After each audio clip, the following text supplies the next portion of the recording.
Bonjour à tous, soyez les bienvenus pour suivre avec nous ce journal de 15 heures dont tels sont les faits saillants de l'actualité. Et Djibouti célèbre la journée internationale de prévention des catastrophes, journée qui a eu lieu sous le patronage du ministère de l'Intérieur. Et des centaines d'habitants évacués suite à une éruption volcanique en Espagne. Bonjour à tous et nous entamons ce journal par ce message de félicitations que le président Ismaël Omar Guelleh a donc envoyé au nouveau chancelier autrichien. Le président de la République Ismaël Omar Guelleh a exprimé des vœux de succès, de réussite au nouveau chancelier autrichien, M. Alexander Schallenberg, investi lundi à la tête du gouvernement de son pays. Je forme le vœu que votre action à la tête du gouvernement autrichien connecte votre pays à davantage de développement, de prospérité, d'épanouissement, a écrit le chef de l'État dans le télégramme de félicitations transmis à M. Alexander Schallenberg. Votre aptitude à parrainer des consensus à valeur d'atout efficient pour traduire dans les faits les aspirations de vos compatriotes a ensuite noté dans le même document. Quant à votre maîtrise des langues étrangères, elle servira inéluctablement dans de précieux concours à l'Autriche pour accroître l'œuvre contenue de son rayonnement sur la scène internationale, a par ailleurs poursuivi le chef de l'État. Soyez sûr que vous trouverez toujours auprès du gouvernement et du peuple de Djibouti toute la collaboration nécessaire au développement des relations d'amitié et de coopération entre nos deux pays et nos deux peuples, a également indiqué le président Guelleh avant de réitérer ses chaleureuses félicitations au nouveau chancelier autrichien. Fin de communiqué.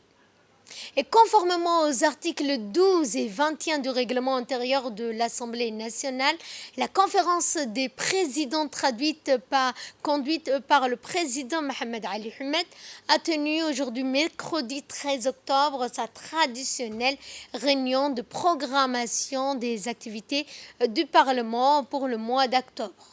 Lors de cette conférence relative à la transmission des textes en instance aux commissions permanentes, le gouvernement était représenté par le Premier ministre Abdelkader Kamil Mohamed, du ministre de la Défense chargé des relations avec le Parlement Hassan Omar Mohamed, l'auditoire étant composé de l'institution parlementaire du vice-président, donc membre du bureau de l'Assemblée, des présidents, des présidentes des commissions permanentes, de la rapporteure générale du budget. Ainsi, 7 textes de loi ont été transférés aux commissions compétentes, à savoir le projet de loi autorisant la République de Djibouti de souscrire à l'augmentation générale et sélective du capital de la Banque internationale pour la reconstruction et le développement. Projet de loi autorisant la République de Djibouti de souscrire à l'augmentation générale et sélective du capital de la Société financière internationale et projet de loi portant modalité des conditions de cession de participation de l'État. Autre projet de loi de finances portant règlement définitif du budget de l'État pour l'exercice 2020 et projet de loi portant approbation de la stratégie nationale du handicap 2021-2025 de la République de Djibouti et projet de loi relative aux modalités de gestion de crises sanitaires liées notamment à la Covid-19 et projet de loi de finances rectificatif du budget de l'État pour l'exercice 2021. La 76e session du comité exécutif de l'Union parlementaire s'est clôturée hier après-midi au Kempinski Palace Hotel. La cérémonie de clôture a été présidée par le président de l'Assemblée nationale et de l'Union parlementaire africaine, Mohamed Ali Ahmed. Objectif étant donc des recommandations ont été tous adoptées dans le but d'améliorer les conditions de vie des co-citoyens qui vivent notamment dans le continent africain. Ces 3 jours riches en partage d'idées ont donné beaucoup la possibilité d'échanger et de faire le bilan et les besoins de la communauté africaine. De son côté, le président de l'Assemblée nationale, Mohamed Ali Mohamed, a félicité tous les participants à cette 76e session et de l'honneur de leur présence.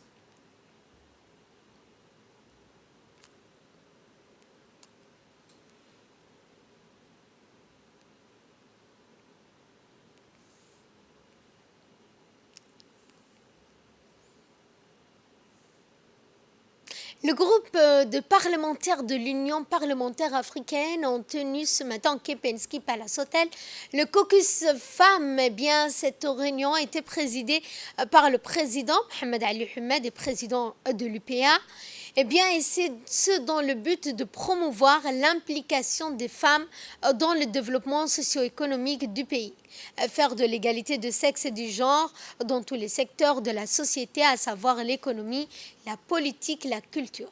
Cette réunion a également vu la participation de nombreuses femmes parlementaires de l'UPA qui sont toujours motivées plus donc pour faire améliorer les conditions de vie des femmes dans les assemblées nationales de tous les pays d'Afrique. Et à cet effet, le président de l'Assemblée nationale et président de l'UPA, Mohamed Ali Mohamed, a fait un discours dont voici la teneur. C'est toujours un honneur pour moi de me retrouver face à une assemblée de femmes, car nous savons tous que l'avenir de l'humanité se trouve entre vos mains. Vous êtes avant tout des mères, des épouses, des filles et des sœurs. Mais ici, vous êtes là en tant que femmes politiciennes engagées. Et c'est avec toutes vos valeurs, votre instinct et vos ambitions que vous êtes les forces vives de nos parlements. Vos paroles sont fortes et le peuple que vous représentez sont toujours très attentifs à vos actions et vos paroles. Honorables, je vous encourage à parler encore plus fort et à agir encore plus loin pour que notre union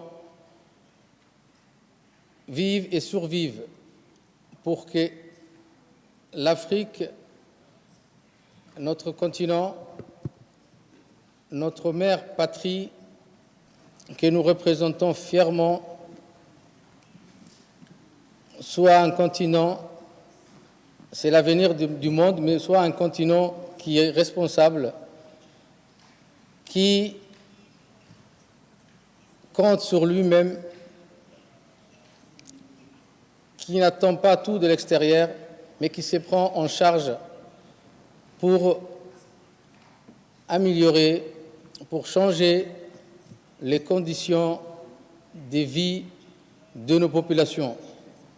Donc vous êtes, honorables parlementaires, les chevilles ouvrières de ce continent, de notre union, et je vous encourage encore une fois de persévérer et d'agir d'une manière responsable tout au long de vos mandats. Autre actualité de ce 15 heures, une forte délégation pakistanaise a rendu visite, donc une visite de courtoisie au Premier ministre Abdelkader Kamel Mohamed à la primature de la République. Composée de 4 sénateurs et de 2 députés, cette délégation a été introduite auprès du Premier ministre par 2 parlementaires djiboutiens, en l'occurrence la députée Aïcha Kayad et le député Mohamed Ismail. Les discussions ont porté sur les relations fraternelles et cordiales entre la République de Djibouti et la République du Pakistan. Les échanges entre le Premier ministre Abdelkader Kamel Mohamed et la délégation sénatoriale pakistanaise s'articulaient également sur le partenariat entre les 2 nations sœurs et les voies et moyens de les approfondir davantage. C'était dans les titres sous le haut patronage du ministère de l'Intérieur. Eh bien, le secrétaire exécutif de gestion de catastrophes a célébré ce matin la journée internationale pour la réduction des risques et des catastrophes. La journée de la prévention catastrophe a lieu donc chaque année, le 13 octobre, et célèbre la manière dont les personnes et les communautés du monde entier réduisent leur exposition aux catastrophes. La cérémonie de célébration a eu lieu à la mairie de la ville de Djibouti et avait pour thème cette année la coopération internationale pour les pays en développement afin de réduire le risque de catastrophes et les pertes dues aux catastrophes. Le nouveau coordinateur du système des Nations Unies à Djibouti, M. Eric Overvest, a indiqué que ce cadre définit les priorités et les objectifs en termes de capacité locale et les mécanismes de résilience qui visent à la réduction des risques. En 2021, donc aujourd'hui, la Journée internationale pour la réduction des risques de catastrophes se concentre sur le thème la coopération internationale pour les pays en développement afin de réduire les risques de catastrophes et les pertes également dues aux catastrophes. Comme l'indique le sixième objectif, les 7 objectifs du cadre de Sendai, du 3e sommet sur les risques de catastrophes de 2015. Ce cadre, qui a été adopté en 2015 sur la réduction des risques de catastrophes, définit les priorités et les objectifs en termes de renforcement de capacités locales et de mécanismes de résilience qui visent la réduction des risques et des pertes humaines et matérielles. Le cadre est basé sur les principes de prévention, de préparation, de résilience et de gouvernance. Chaque année, la communauté internationale dépense en fait 20 fois plus à travers la réponse d'urgence que la préparation. Et la mise en œuvre des stratégies nationales, des plans d'action que vous avez mentionnés, intersectoriels de réduction des risques de catastrophes, alignés avec ce cadre de Sendai, a montré son efficacité. Et le ministre de l'Intérieur, Saïd Nour Hassan, s'est exprimé suivant un extrait de son intervention. C'est un honneur et un réel plaisir aujourd'hui pour moi de prendre donc la parole à l'occasion de cette journée mondiale dédiée à la problématique de la réduction des risques et des catastrophes. Comme vous le savez, le monde célèbre le 13 octobre de chaque année la Journée internationale de la réduction des risques et des catastrophes. Cette célébration marque le point culminant d'une prise de conscience de la communauté internationale sur les vulnérabilités croissantes engendrées par les phénomènes tels que les changements climatiques, mais aussi toutes les activités, donc toutes les catastrophes dues aux activités humaines. Le thème retenu par la communauté internationale pour cette année 2021 est axé sur l'importance de la coopération internationale, de la collaboration et de l'aide apportée aux pays en voie de développement dans l'optique de réduire leurs risques et pertes associées aux désastres naturels. Comme vous le savez, les catastrophes constituent une menace permanente au développement durable. Mesdames et messieurs, néanmoins, la réduction des risques de catastrophes naturelles est au cœur des préoccupations mondiales en matière de développement. Qu'il s'agisse des inondations, des tremblements de terre, des sécheresses et de tous les phénomènes souvent imprévisibles et qui ravagent en peu de temps la vie des communautés et brisent l'élan du développement. C'est pourquoi la question des risques et des catastrophes naturelles doit être traitée comme une priorité du développement. Ces instruments, une fois disponibles, impliquent au niveau national une profonde compréhension des risques et des catastrophes, ainsi qu'un engagement des communautés et des partenaires à prendre une part active dans ce processus. Et afin de finaliser les travaux d'intégration de la notion de prévention contre les risques et les catastrophes dans les programmes scolaires en collaboration avec les départements concernés. À ce titre, j'exhorte le secrétaire exécutif de gestion et des risques et des catastrophes à mener une démarche inclusive qui implique toutes les parties prenantes. Mesdames et messieurs, les pays en voie de développement continuent de se heurter à des difficultés liées aux catastrophes et à l'augmentation des risques. C'est pourquoi nous devons intégrer la prévention des risques et des catastrophes dans la planification et l'exécution à long terme des mesures de développement durable pour permettre aux générations futures de mener une existence qui ne soit pas perturbée par des catastrophes naturelles. Il est l'heure à présent de retrouver l'appel de la prière d'Al-Asr. On se retrouve dans quelques instants. C'était l'appel de la prière d'Al-Asr et nous poursuivons notre journal. Dans le cadre de sa prise de fonction, le coordinateur par intérim du système des Nations Unies à Djibouti, M. Eric Overès, a été reçu ce matin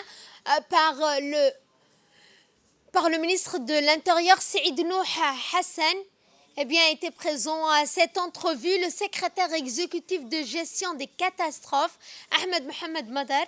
Le ministre a félicité le coordinateur pour sa nomination à ce département avec lequel Djibouti entretient un partenariat fructueux et de longue date.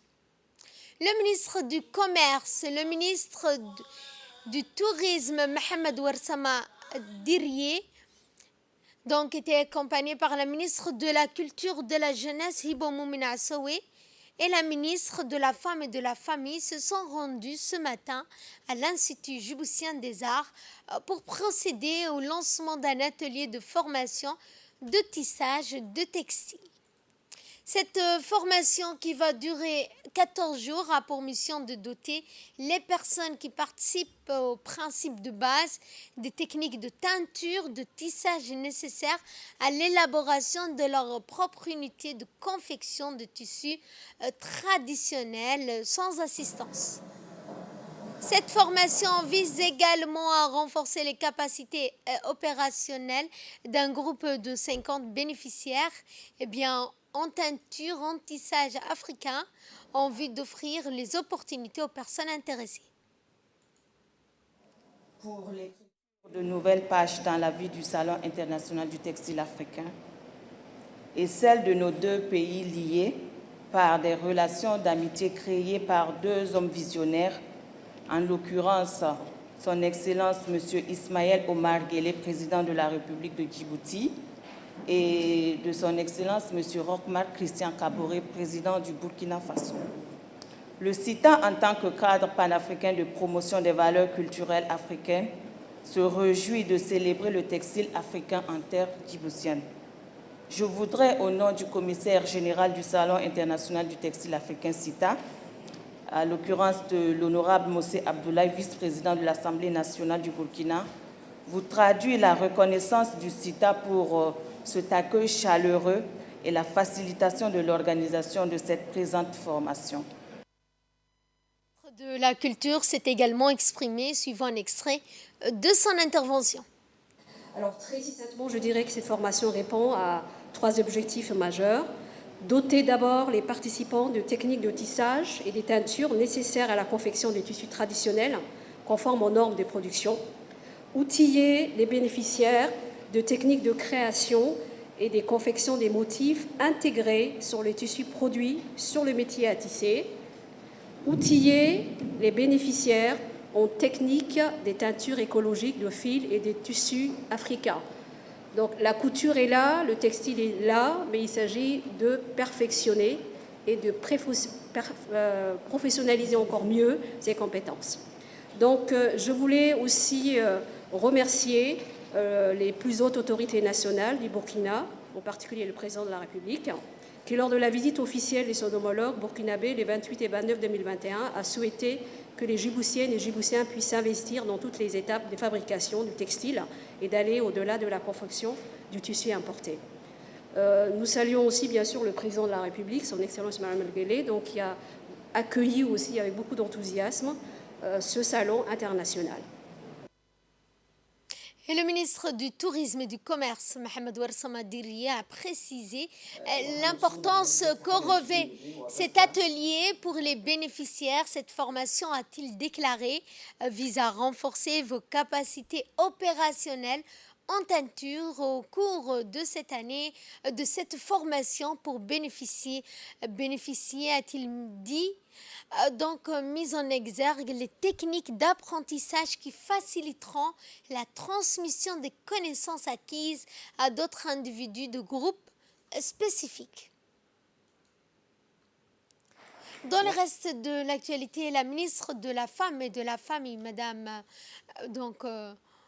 Mouna Ousmane Adan, a précisé que cette formation vise à favoriser la promotion de l'employabilité des jeunes et des femmes et à valoriser les activités de la filière textile pour cette 7e édition. Il est prévu, dans le cadre de la responsabilité sociale, une formation de 50 hommes et femmes de Djibouti dans les métiers porteurs de la teinture et du tissage.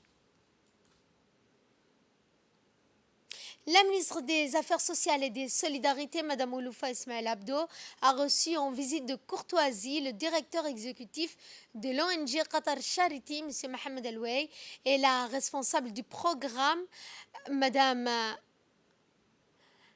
Gada Al-Shari, ce lundi matin à la cité ministérielle, accompagnée de ses proches collaborateurs. Cette première rencontre entre les deux responsables a porté sur les programmes et actions mises en œuvre par le ministère des Affaires sociales et des Solidarités, mais également les voies et moyens de renforcer leur partenariat dans d'autres projets visant à faire reculer, mais aussi à mieux connaître la multidimensionnalité de la pauvreté. Par ailleurs, Madame la ministre a rappelé que pour répondre de manière adéquate à cette problématique de la lutte contre la pauvreté. Place cette fois à l'évolution de la situation de Covid-19 dans notre pays. Les détails dans ce point de presse avec le secrétaire général du ministère de la Santé, Dr Saleh Banoïta Tourab. Les données d'aujourd'hui concernant la pandémie confirment une légère baisse de taux de positivité avec 27 cas sur 638 personnes testées. Nous exhortons toujours à la population à se mobiliser pour la vaccination, car c'est le seul moyen pour contrer cette pandémie. Les données complètes de ce mercredi 13 octobre sont 63 personnes déclarées guéries, 638 tests pratiqués, 27 personnes sont revenues positives et nous déplorons malheureusement un décès survenu sur une personne non vaccinée. Ainsi, nous avons donc un taux de positivité aujourd'hui de 4,23%.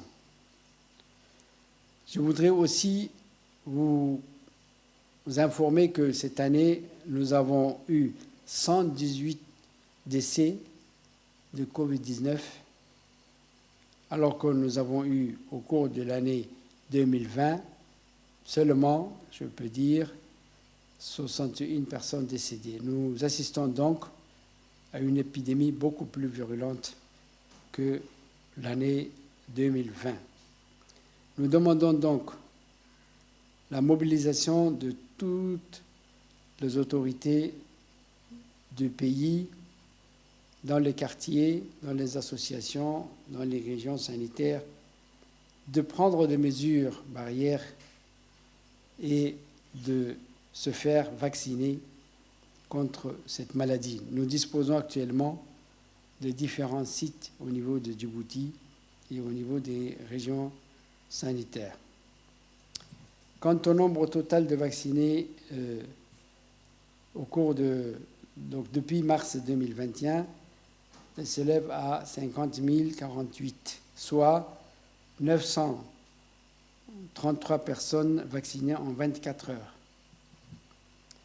Le bilan global depuis le début de la pandémie s'élève à 228 873 tests réalisés, 13 347 personnes diagnostiquées positives et 12 971 personnes déclarées guéries. Et nous enregistrons 179 décès. Restons vigilants, protégeons-nous, protégeons les autres, vaccinons-nous tous. Merci. Dans le reste de l'actualité, l'IGAD a lancé hier un atelier de 2 jours sur un projet d'économie bleue. Mise en œuvre par 4 États membres de l'IGAD, en l'occurrence Djibouti, le Kenya, la Somalie, le Soudan, soutenus par la Suède.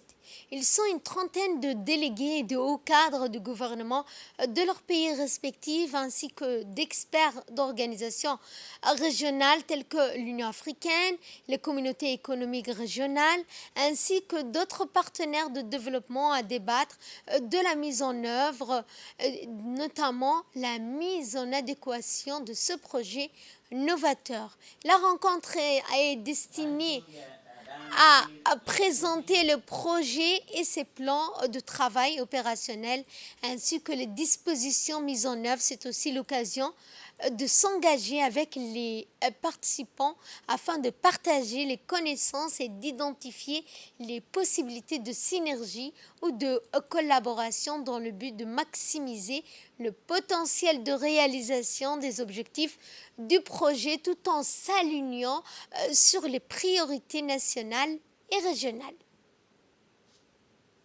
Le directeur de l'agriculture et de l'environnement au sein de l'IGAD, M. Mohamed Moussa, a ouvert les travaux de l'atelier et a indiqué au nom du secrétaire exécutif de l'IGAD les chaleureuses remerciements à la Suède pour son soutien à ce projet novateur et hautement profitable pour les pays connectés. Il a également souligné l'intérêt de développer une économie bleue dans un contexte de protection de la biodiversité marine. Dans le cadre de l'amélioration des conditions de vie des personnes handicapées, l'Agence nationale des personnes handicapées, en collaboration avec l'UNICEF, a organisé ce matin une importante cérémonie de lancement de la campagne de lutte contre la stigmatisation et la discrimination des personnes handicapées, notamment les enfants. La remise d'équipements spécifiques pour les enfants à besoins spéciaux a lieu au sein du Centre d'éducation des enfants à base spéciaux et basses. Cette cérémonie a été présidée par le directeur général de l'ANPH, M.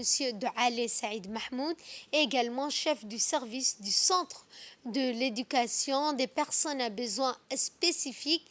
M. Idriss Moumini a vu la participation de la représentante de l'UNICEF, Mme Melva Johnson, le directeur général de l'enseignement, M. Abdi Dirir, et des hauts responsables de l'ANPH. Pour l'inclusion sociale des personnes handicapées, enfants et les enfants à la remise des équipements spécifiques pour les enfants à besoins spéciaux. Un événement qui est trop dans le cadre des efforts déployés par Djibouti visant à mettre fin à toute forme de discrimination et de marginalisation des enfants, adolescents et adultes. Aujourd'hui encore, à travers le monde, beaucoup de préjugés sur l'handicap et la différence persistent et les personnes handicapées, y compris les enfants, font face à de nombreux obstacles dans leur quotidien, qu'ils soient personnels, en matière d'éducation ou au niveau professionnel. Nous allons remercier ici l'ANPH et l'UNICEF pour le matériel composé de kits scolaires et autres matériels destinés aux enfants EABS. Donc au nom du ministère de l'Éducation nationale, nous remercions ce don qui a été octroyé aux élèves EABS ici présents.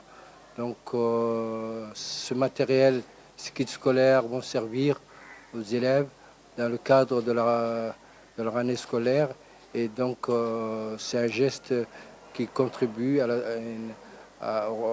la scolarisation des enfants.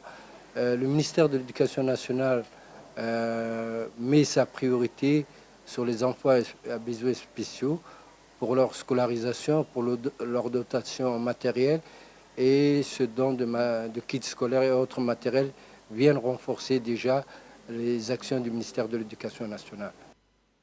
Et nécrologie, pour clore l'actualité nationale, nous avons appris avec regret le décès de Ruqiyya Amar Hassan, survenu hier après-midi à Dikil. La défunte née en 1941 à Djibouti laisse derrière elle 4 enfants et plusieurs petits-enfants. Le ministre du Budget Abdelkarim Adancher, le président de l'Assemblée nationale Mohamed Ali Hamed ainsi que le personnel du ministère du Budget adressent leurs condoléances les plus respect donc à la famille de la défunte et prie le tout miséricordieux de l'accueillir dans son paradis éternel. Inna lillah wa inna ilayhi raji'un. Et de là, nous passons à ce qui domine l'actualité internationale. En Espagne, pour commencer, des centaines d'habitants évacués suite à une éruption volcanique. Entre 700 et 800 personnes ont été évacuées en Espagne en raison de l'éruption volcanique en cours sur l'île de Palma qui fait partie de l'archipel de Canaries au large de la côte nord-ouest de l'Afrique, ont indiqué les services d'urgence. Le Premier ministre espagnol Pedro Sánchez a annoncé qu'il se rendrait à nouveau à Palma aujourd'hui, sa 4e visite du genre en 3 semaines. Fin de ce journal, merci de votre fidélité. Excellent après-midi à toutes et à tous.